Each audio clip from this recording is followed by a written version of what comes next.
Hello and welcome to a brand new series of On the Bench, the only TV show in the region to be dedicated to local sport. While we've been off air, the sporting world has continued to provide us with displays of high drama and athletic excellence. In January, for example, Novak Djokovic and Serena Williams claimed the Australian Open tennis titles and Shaun Murphy became the 2015 snooker master. This was followed up last month with the conclusion of the Football's Africa Cup of Nations, won by the Ivory Coast, as well as the start of the Rugby Union Six Nations Tournament and the Cricket World Cup. Rivaling those events and drama for entertainment, however, were the World Darts Championships, which concluded in January. In the PDC Championship, 16-time world champion Phil Taylor just failed to add another title to his bursting trophy cabinet after being defeated 7-6 in a thrilling final against Gary Anderson. Whereas a fortnight later, Scott Mitchell beat Martin Adams by the same score in the BDO final. In the BDO women's final, Lisa Ashton retained her title by beating Fallon Sherrock by 3-1. And it's darts that provides us with the theme of tonight's show, because as well as having a VT treat for coming up for darts enthusiasts, we're also delighted to have joining us in the studio two professional darts players hailing from the local area, Julie Lambie and Dave Ladley. Thank you very much for joining us. Thank you for coming on the show. So just introduce me to BDO and PDC, because it's two very different types of darts, isn't it, Julie? Well, I think with the BDO, you've got your Super League matches and your county matches, where there is 64 counties in England that does play every month, and it's more local grassroots darts, but with the professional side to it. Yeah. And with PDC with Dave. And the PDC is like a three-tier sort of system that they've got now. They've got a youth system, they've got a challenge tour, and they've also got a pro tour. And the top of the pro tour is what you see on TV and Sky TV at all the events. Yeah, we'll talk about that a little bit later. What are your highlights, Julie, for the World Championships this year? Anything stand out? Personally, I think it was Fallon Sherrock. She's a young girl, she's played the county scene and been selected for England, I think, for the youth. But she's just such an up-and-coming player. She will hold that World Trophy. There's no two ways about that. Oh, brilliant. So good one to watch for the future with Definitely, her. yeah. Fantastic. And Dave, anything that stands out for you? For me, it was Gary Anderson, the way he won the World Championship. And, to win any World Championship, you need to beat Phil Taylor in my eyes. And he did that in the final, which is great. And another thing that was really good was Adrian Lewis, who hit a 9-dart finish against Raymond Barneveld. Well, this brings me nicely on to asking you, Dave, about your 9-dart challenge as well. So just talk to me about how you achieved that this year. So I actually hit that last year in January, and I hit it in the UK Open, so hitting the perfect game of darts. I've done it twice now in competitions. Show off. A few times in practice, but a couple of times now in match. But the PDC award you with a silver pin for hitting a 9-dart finish on the floor, and then they award you with a gold pin for hitting it on TV. Oh, so my next step, hopefully, gold. On the bench, gold, obviously. Yeah. Oh, I see. Oh, okay, yeah. And Julie, just quickly as well, since we last saw you, way back in 2013, Ladies Darts has really taken off for you. So just talk to me quickly about that. Well, our own organisation, last year in May, we was officially recognised by the British Darts Organisation, which has enabled us to hold our own ranking events, which people then qualified to get through to Lakeside. And then in October, the name's gone, World Darts Federation, they've officially recognised us as well, and we are now the only organisation in the world to be recognised just for the ladies. And so what's that done for you in terms of you playing and the people around you? It improved my game. It just means that the ladies are getting a little bit more recognition. We're all working together and it's good promotion. We've got a lot of people supporting us, and now it's taken off. Perfect. Well, we'll have a chat a little bit later about your careers and things and where they're going this year. So later on, we'll be talking to both Julie and Dave throughout the show. First, though, rather than relaxing during our season's break, we spent our time searching the region to bring you the very best of local sport. So when we heard that two of the greatest legends of darts were to be playing an exhibition match in the area, we packed the camera, the microphone and the sat-nav, set it for Bluebell Hotel in Burton Agnes, and here's what we found.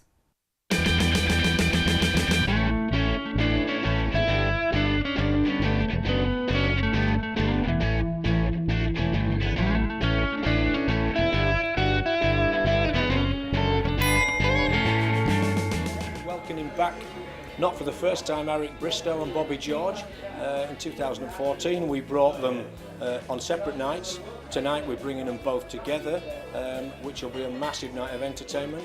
Bobby, as you know, is the king of bling, so he'll no doubt be dressed up to the nines by 7:30 with gold jewellery dripping off him. And of course we welcome Eric Bristow back to us, who's superstar status of the jungle and world champion darts player, for an absolute full blockbuster night of entertainment. We're also bringing Status Quo on the 15th and 16th of May. I think what we've tried to achieve in the last couple of years is bring high quality entertainment, not tribute acts. We bring the best in entertainment to East Yorkshire.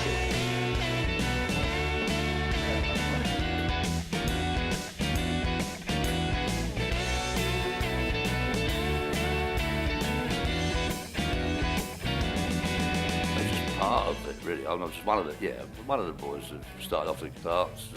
It's come a long way. Myself, John Lowe, Jockey Wilson, a few others like pioneers of the game. Always popular on TV, but then since Sky have taken it over, it's kind of gone zoop. I mean, it's all different now. Walk on Girls, razzmatazz music, great big crowds. It's the thing at the moment, darts.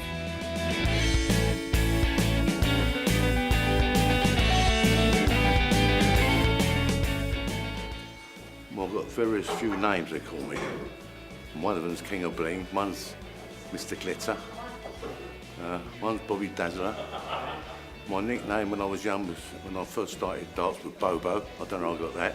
I don't know, they call me anything they want, as long as they don't call me late for dinner.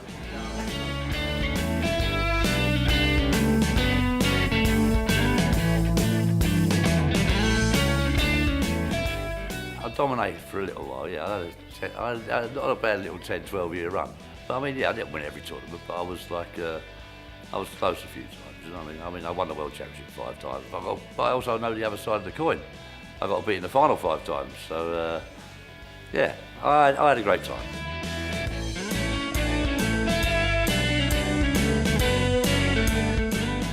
You get to a certain age, some people can lose it by the time they're 30.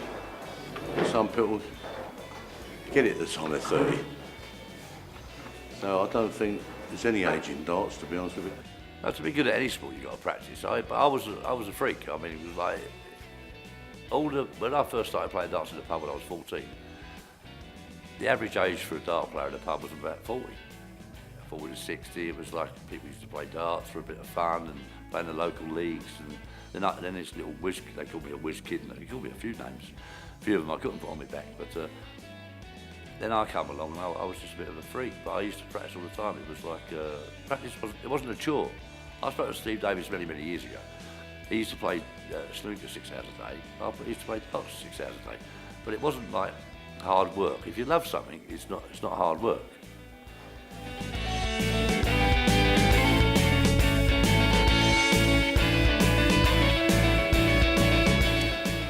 The memory for me was the first time I played for England. To be honest with you, that was I always wanted to play for England. In them days, if you played for England, you've done it. I think any sport, even now, if you represent your country in any sport you do, that's the top. You can't get no higher than that. So I really wanted to play for England. I was so pleased I did.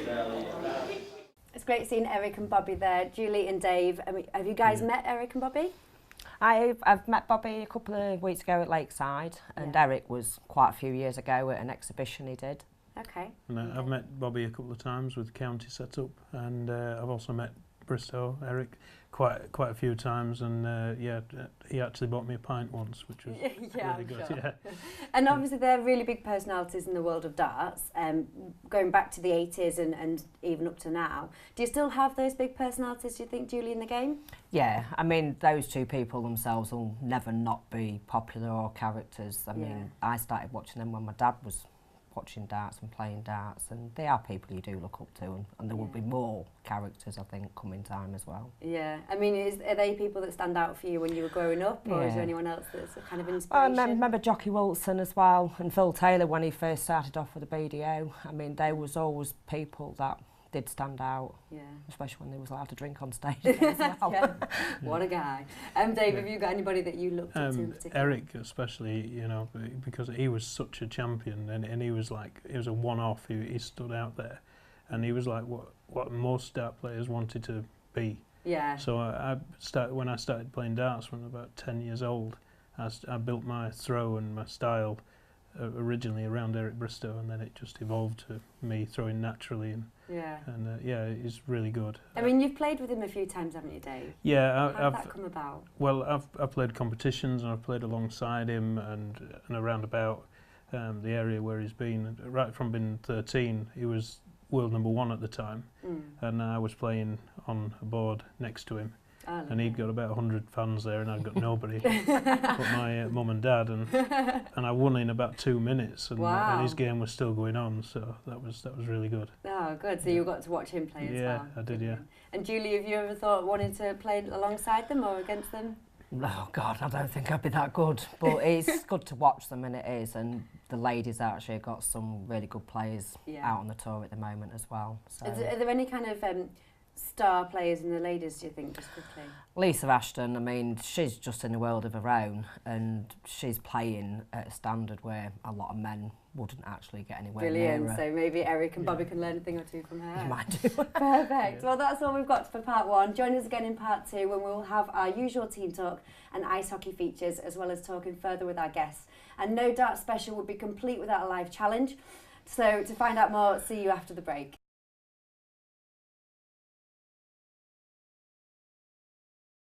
Welcome back. If you're with us in part 1, you'll know that we're joined by local darts professionals Dave Ladley and Julie Lambie.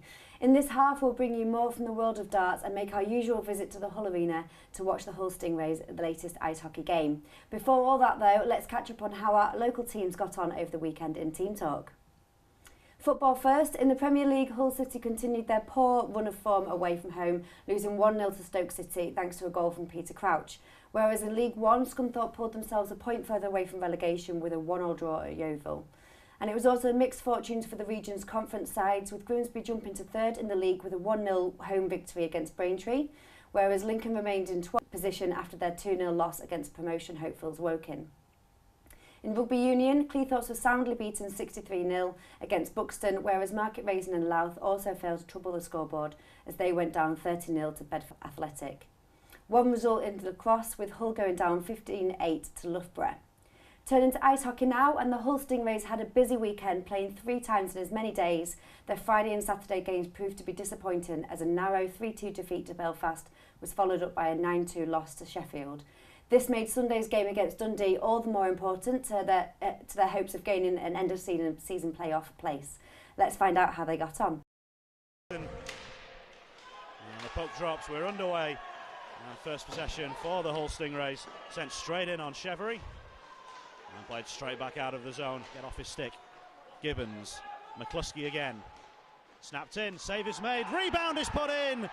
Lust has poked it through, and the Stars have got the opener. And the Stingrays find them behind yet again. Stick. Tanaka moving in and scores! Chevery was screened by Isaacs. Goes down behind the goal, and the Stars will now try and break. It's Dolan moving centrally. Oh, and his shot was well blocked by Turcon, and the follow-up's put in. The slap shot beats Brown, and the Stars have their lead back. Take the face off. Stingrays don't get it clear. They're playing themselves into trouble. Dolan tries to lift one in, and he has. He scored again over the shoulder of Brown. And the Stingrays are shooting themselves in the foot. It was a smart stop by Chevery, low down.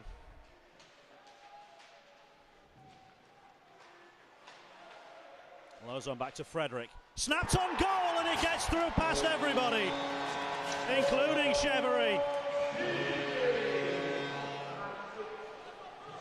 So after this penalty shot, the Stars are going to be short-handed. But before then, we're going to get a penalty shot.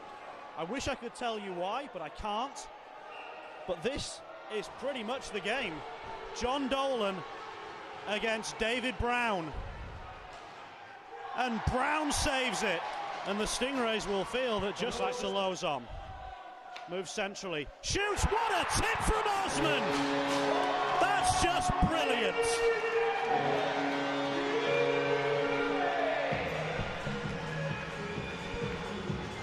The Hull Arena hasn't heard a cheer like that for a long time. because they haven't seen a redirect quite as good as this one.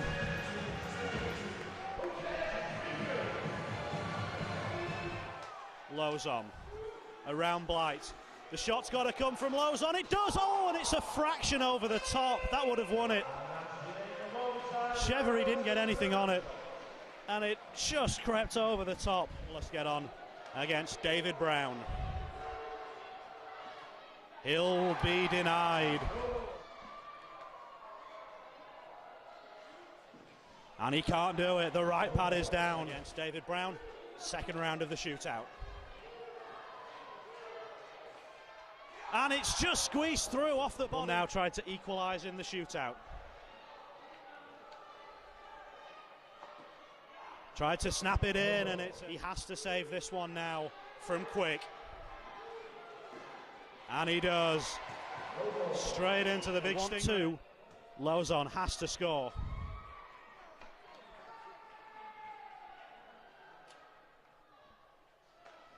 He's done it on the backhand through up against Brown. And he shoots wide. They got the equaliser. Lozon right now can win it.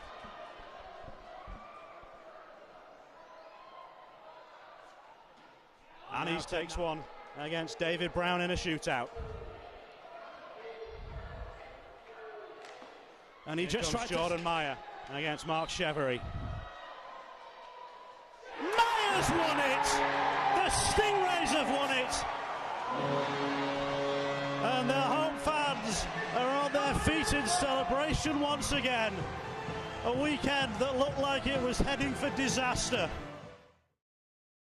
So a much needed morale boost for the Stingrays there, and we'll be at the Hull Arena next week to see if they can build on this victory. So we mentioned at the top of the show about the two different governing bodies for darts as well. So we've talked about the differences between them. Dave, how do you feel that they work together and how they complement each other? Well, I think years ago when there was just one body of darts, there was quite a lot of noise at that point in the crowds. And what's happened now, just over time, is BDO has become very respectful and a lot quieter. And I would say it was more like a family sort of business, where everyone, and there's a lot of friendship there. And I'm not saying that there isn't friendships in the PDC, but the crowds for the PDC are just different. They're a younger crowd. I think the average age is early 20s, and they just go there for a big party.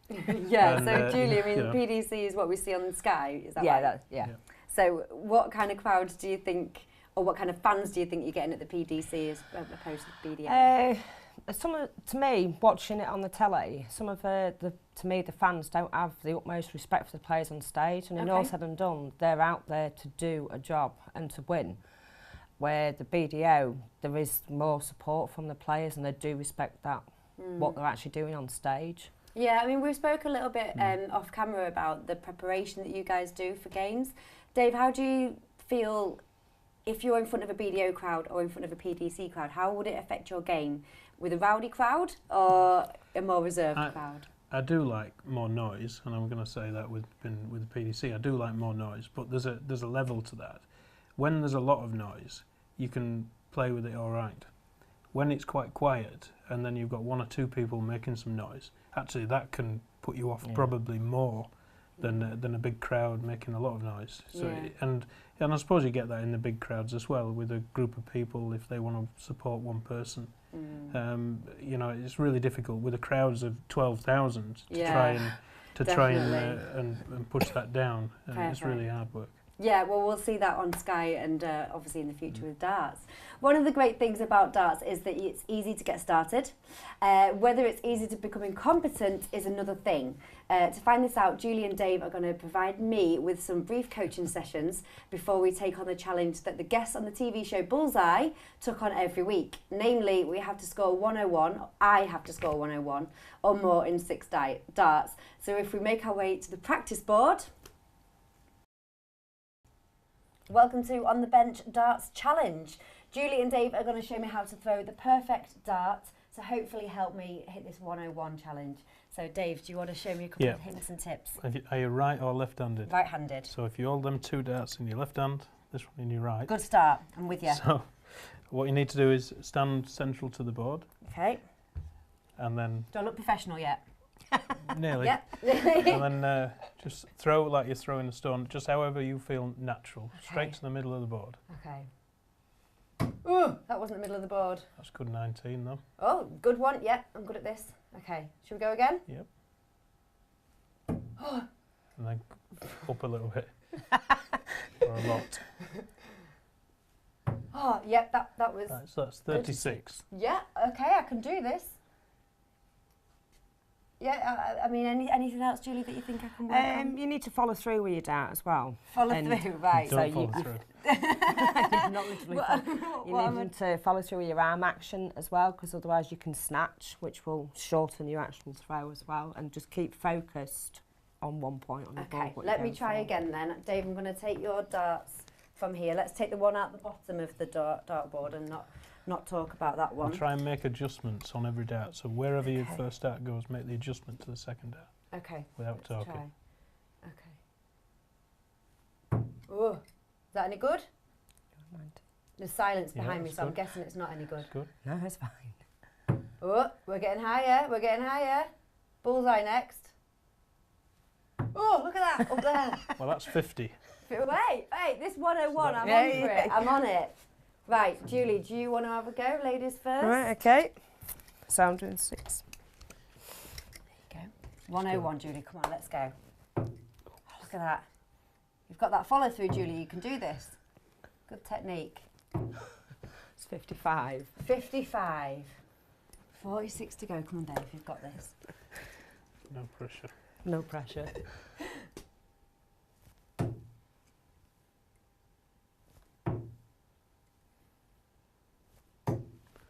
60.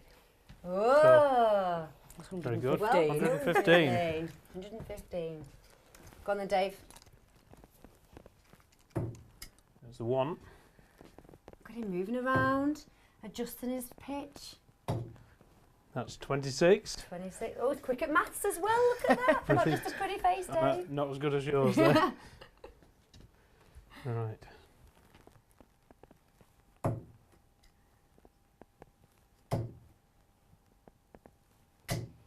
And 60. 86 scored. Oh, females win. The Ladies same as you. darts win. 86.